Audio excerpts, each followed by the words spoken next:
have a music video.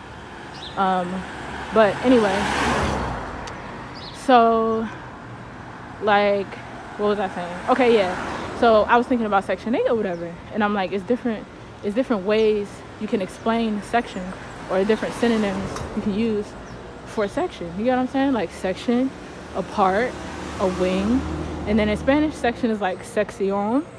And we already know section already sound like sex in a sense, and sección most infinitely sound like that too.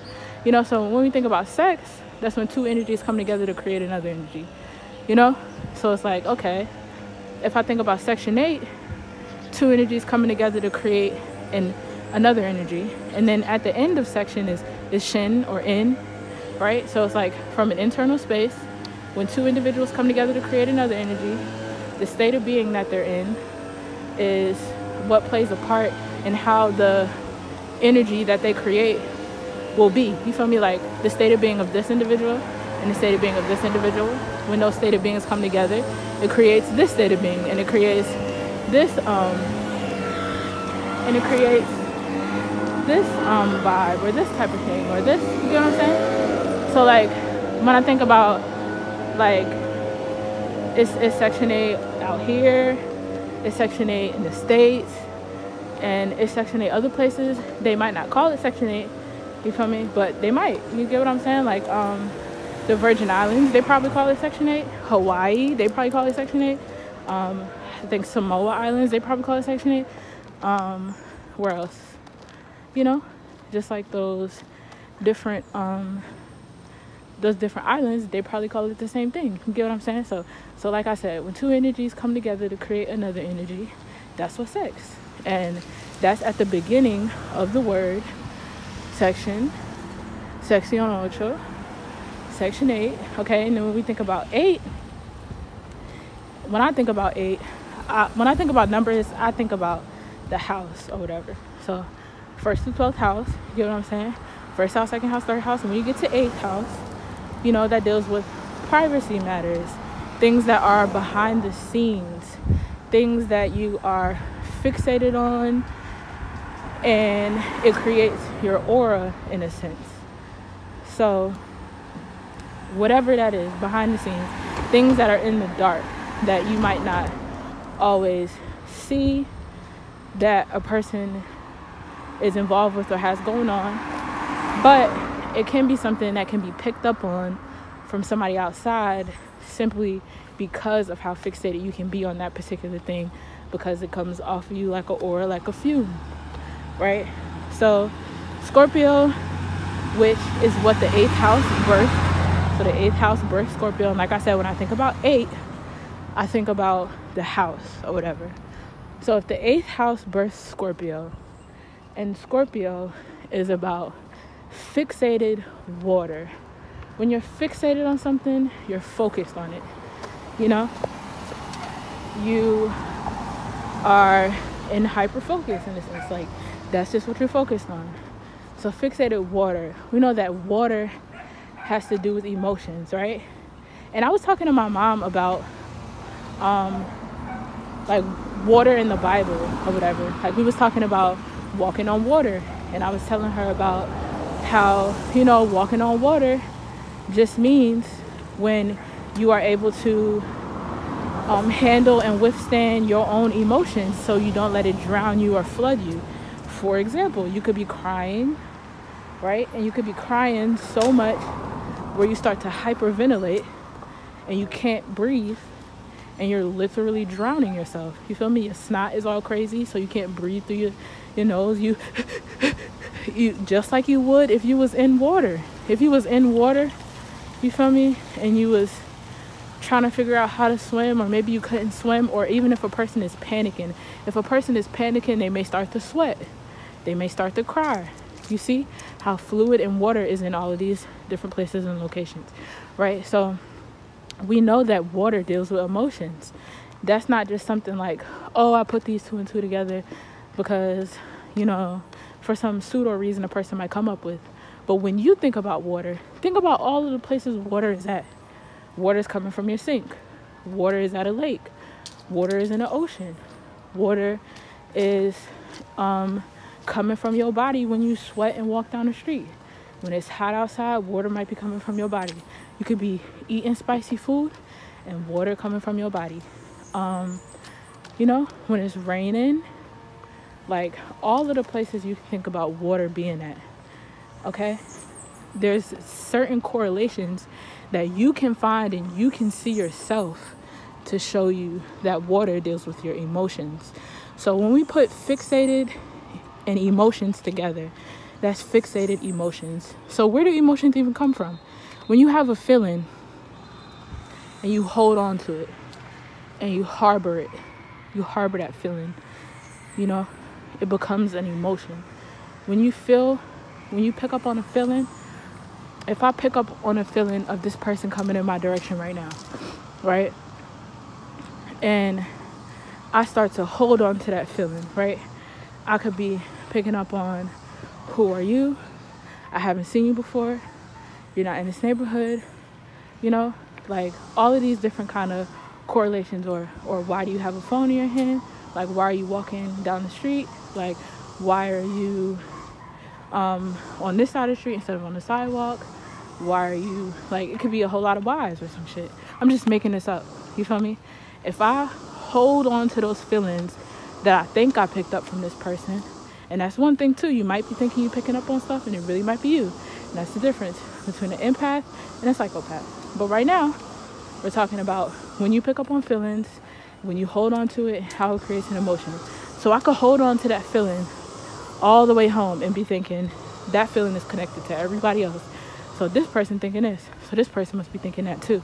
This area must be thinking it, and I use my imagination to try to make it make sense and add all these things together to make it something. You get what I'm saying? And I hold on to it, and I go back to my house and I'm still thinking about it. I go to sleep.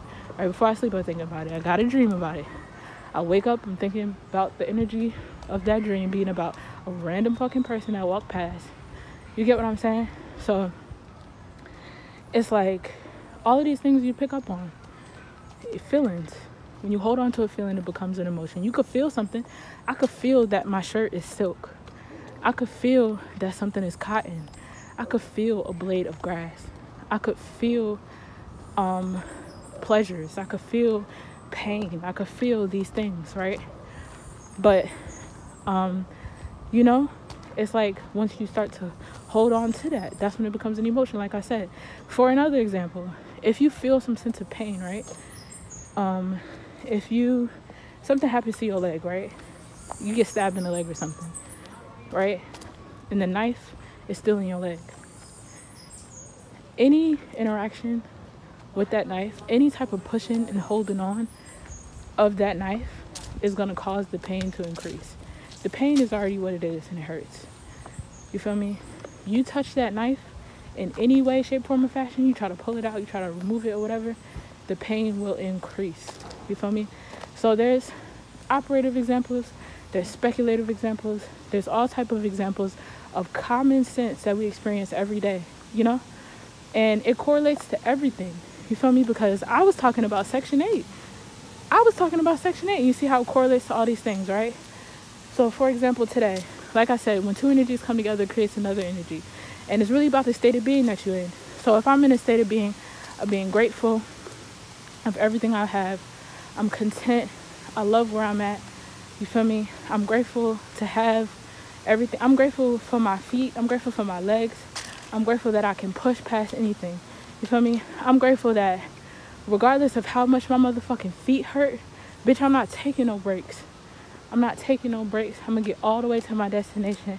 My feet going to be good. They're going to heal. And I'm going to be able to walk another 2, 3, however many hours I want the next day and be just fine.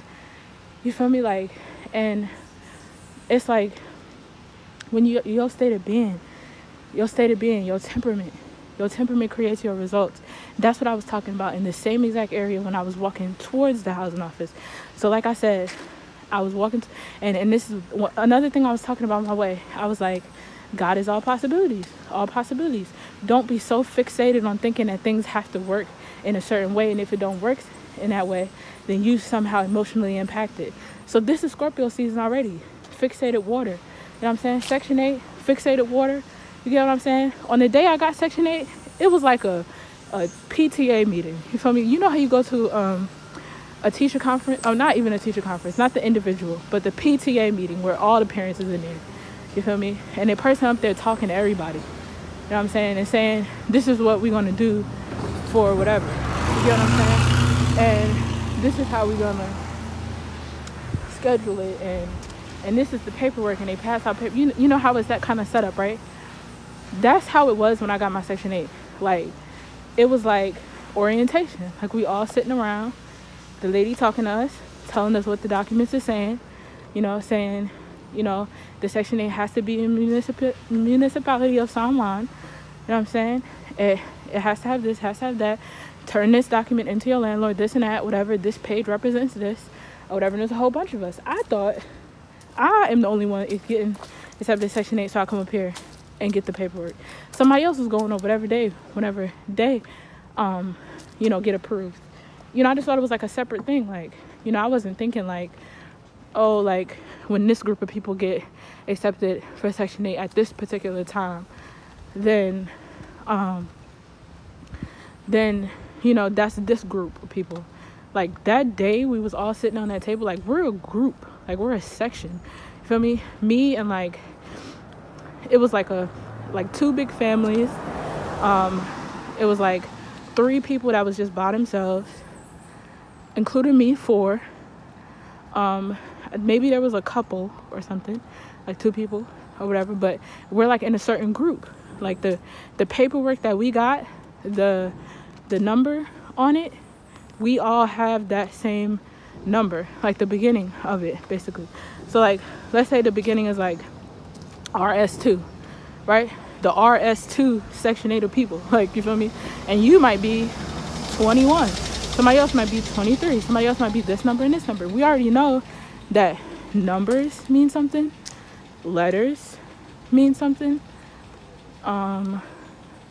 You know, like everything means something. You know what I'm saying? The fact that we was in a group and we was all together and we was getting this. The fact that I got this number, somebody else got a different number. You feel me? Because I'm pretty sure when we all came up there to turn in our application for Section 8, we probably all came at different times, but they still grouped us all together. You get what I'm saying? So that's for a reason, behind the scenes, that you might not know about. But when you know yourself, when you know your environment, you're able to see the different correlations and stuff like that, right? So like I said, when I was in this area and I was walking up there, I was thinking about all possibilities. God is all possibilities, and certain things can be especially difficult depending on the season. You feel me? So like, this is another thing. Okay, so when we talk about seasons and shit, seasons, you're aware of the seasons, even in a day. You know, it's light, bright, then it's dim, then it's a little dark, and then it get darker. And that's a cycle, a season. Sometimes that same thing happens, but at a particular time it's colder than other times. You feel me? It might be more chilly at certain times. It might be more windy at certain times. You get what I'm saying? So like, one thing about Puerto Rico, that does not change that much. That does not change that much. Like the temperature. Feel me? Like, you could never own a jacket in Puerto Rico and be just fine. You get what I'm saying? Like, so it's like, that in a sense reminds me of fixated energy, like a fixated season where it changes up in certain areas, you know, but it doesn't change up as much as, you know, the way I grew up. You feel me? I was born in New York. You get what I'm saying? So like, it's snow. You feel me? It's snow season. It's winter coat season. It's season where you put your clothes and your items in a certain section in your house. You get what I'm saying? Like, you got a bin for winter clothes. You get what I'm saying? You put your winter jacket in there. You feel me? Hold